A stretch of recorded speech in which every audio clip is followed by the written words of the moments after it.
Welcome everybody, my name is Rainer and this is Rainier Books. It is Good Friday today for you who follow the Christian calendar, which means that we have the Easter holiday in large parts of Europe. I heard that the United States don't have a day off today on Good Friday. We have in Europe, and we also have Easter Monday. So we are lucky. And actually yesterday the big amusement park here in Stockholm, where you can see all those beautiful old houses and animals from the Nordic countries, opened again after being closed for the first time in many, many decades in the winter. Despite rising numbers of infections, they opened the park and they said that up to 5,000 people can visit the park each and every day now. Beautiful. But let me today talk about a few books that I have read about. I haven't read any one of them, but I've read about them a little bit, and this is the long list for the International Booker Prize in Fiction of 2021. So let's get started.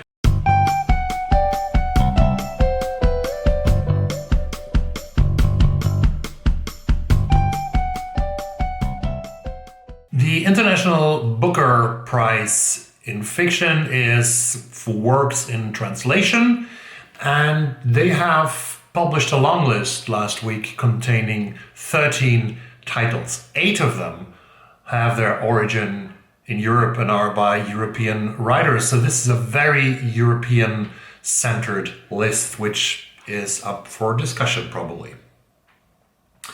I don't go through all of the titles in detail, but I just picked some of the titles that sparked my interest, and I will talk about them a little bit more, and I will try to get those titles.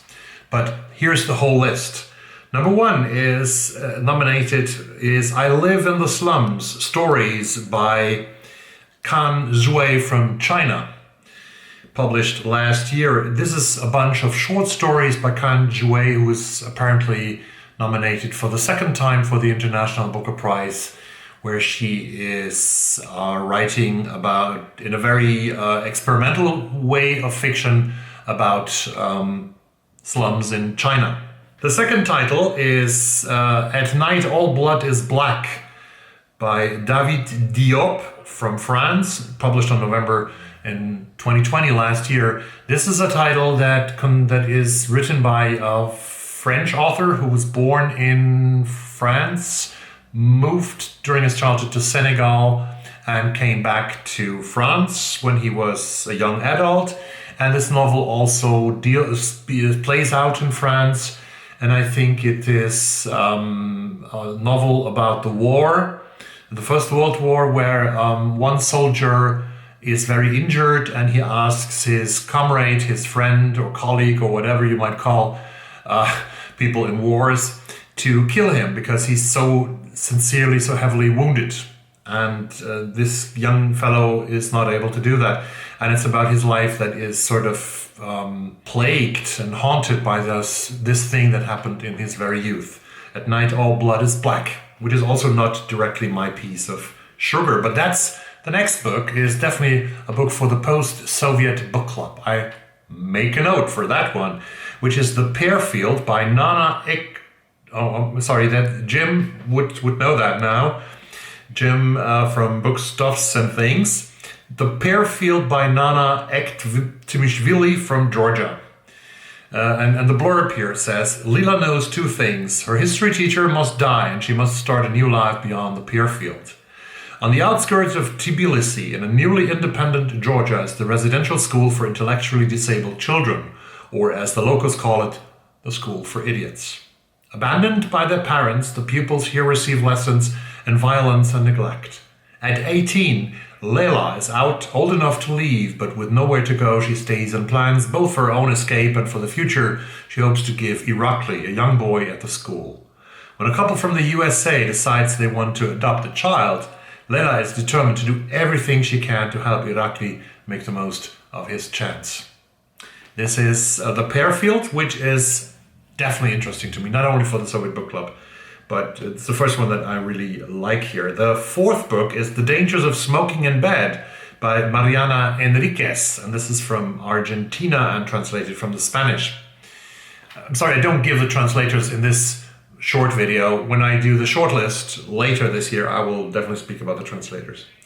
This is also a book that reminds me in the description of Samantha Schweblin. It's a book populated by unruly teenagers, crooked witches, homeless ghosts. It sounds a lot like magical realism, which is also not my piece of cake. And even the next one, When We Cease to Understand the World by Benjamín Labatut from Chile. This text portrays the life of scientists Fritz Haber, Werner Heisenberg, Alexander Grothendieck, and Erwin Schrödinger, as German as they are, instead of daredevil dreamers and passionate trailblazers.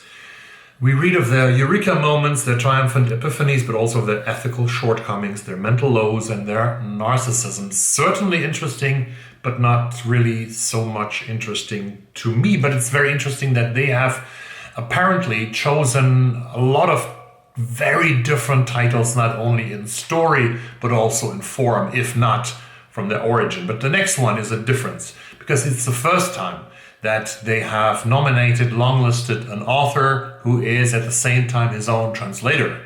And this is Ngũgĩ wa Thiong'o from Kenya, The Perfect Nine, the Epic of Gikuyu and Mumbi by Ngũgĩ wa Thiong'o. And Ngũgĩ wa Thiong'o has written this book in his native language Gikuyu, and he has also translated it into English.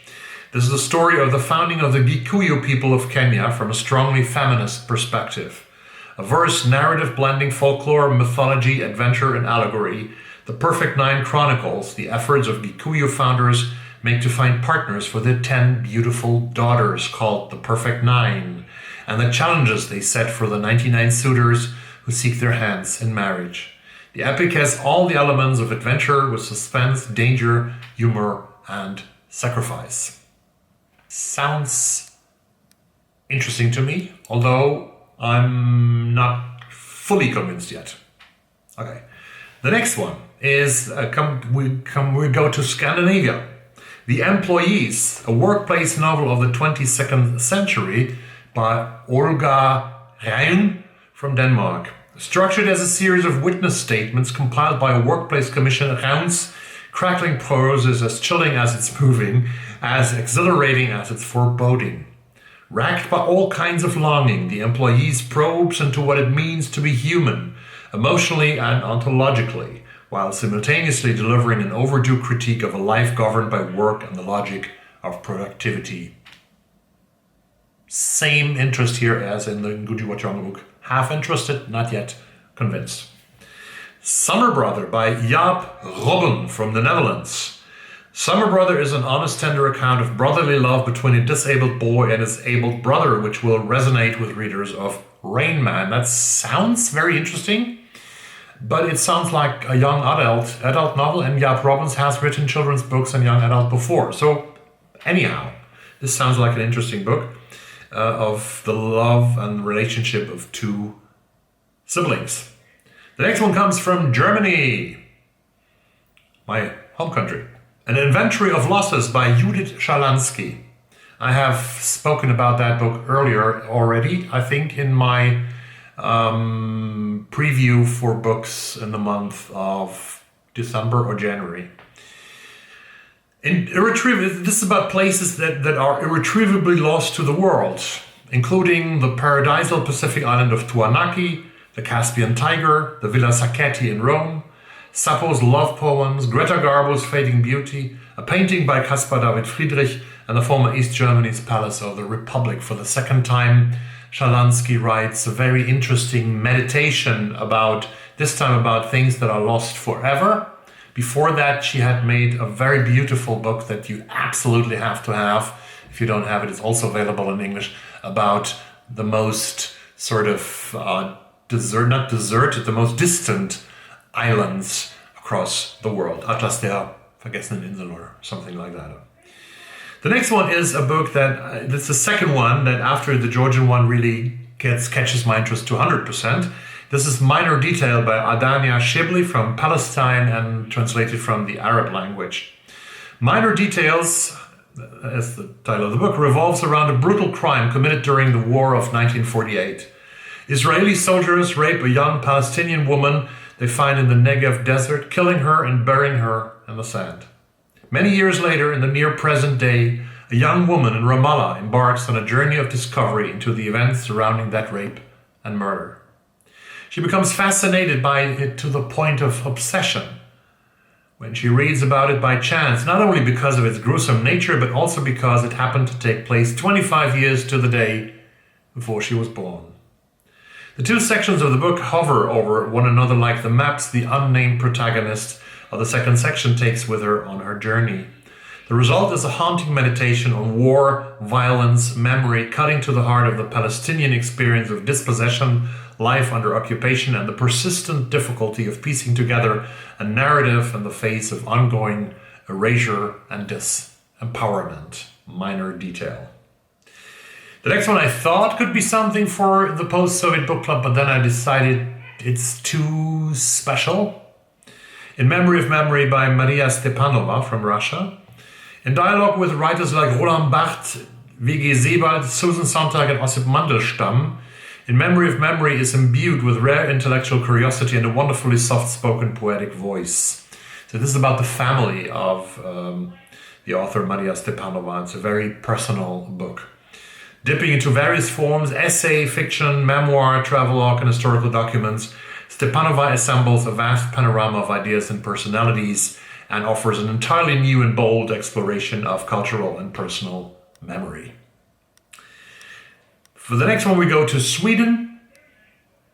This is called Wretchedness by Andrzej Tichy. The original title is Eländet, which means exactly the same thing. Actually, more of the misery than wretchedness, maybe, because the article is important here, Eländet. Tichy has written a book about a cellist when... Oh, wait, this is in Swedish, I'm sorry. My description here is in Swedish. There's a cello player. He's waiting for his musician friends at Slussen in Malmö in southern Sweden. His life is sort of dominated by moments of quietness, but a sudden meeting with a young homeless man changes his life. Voices, memories, and forgotten languages come into his consciousness, take over and change everything at last. Eländet, or Wretchedness, is a novel in permanent move, an unstoppable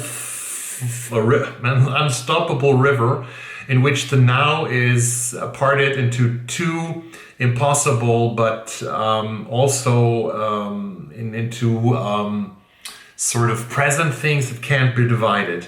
Andrzej Tichy is writing beautifully about poverty and violence, about drug abuse and brotherhood. And this is very interesting. would love to read Tichy, and this is probably the easiest book for me to get because it was published in Swedish already in 2016, and I should be able to get it from the library. The last title is The War of the Poor by Éric Vuillard from France. It's about Thomas Münzer, a complex and controversial figure. Sifting through history, Éric Vuillard extracts the story of one man whose terrible and novelesque life casts light on the times in which he lived, a moment when Europe was in flux, inspired by the recent Gilets jaunes protests in France, a populist grassroots protest movement led by workers for economic justice. While The War of the Poor is about 16th century Europe, this short polemic has a lot to say about inequality now. We are. These are the 13 titles. Tell me which titles are the most interesting to you. Which ones are you going to read? Are you trying to get? Are you going to try to read the whole long list or just cherry pick like I did a couple of titles? My cherry picks for from this 13 list are the Pear Field by Nana Ekvtimishvili from Georgia. That's the first title. Also for the Soviet Book Club, I think a very interesting choice. Then the second book that I'm really interested in is An Inventory of Losses by Judith Shalansky. I can also get that very easily, I guess. Minor Detail by Adanya Shebli from Palestine. And the fourth and last one would be Wretchedness by Andrzej Tichy. I might also get my fingers on Ngũgĩ Thiong'o's book, The Nine Sisters. No, of course not. The Perfect Nine. And also interesting, I think, is The Employees by Olga Ravn. These are my sort of not predictions, but my guesses after I have read what these books are about and what kind of fiction, what kind of literature they are giving us. So tell me your choices in the comments down below, and I hope to see you again very soon, probably on Sunday when I do my wrap up for the week that's behind. And happy April, everybody. Wear a mask and stay safe. Mask up. Bye-bye.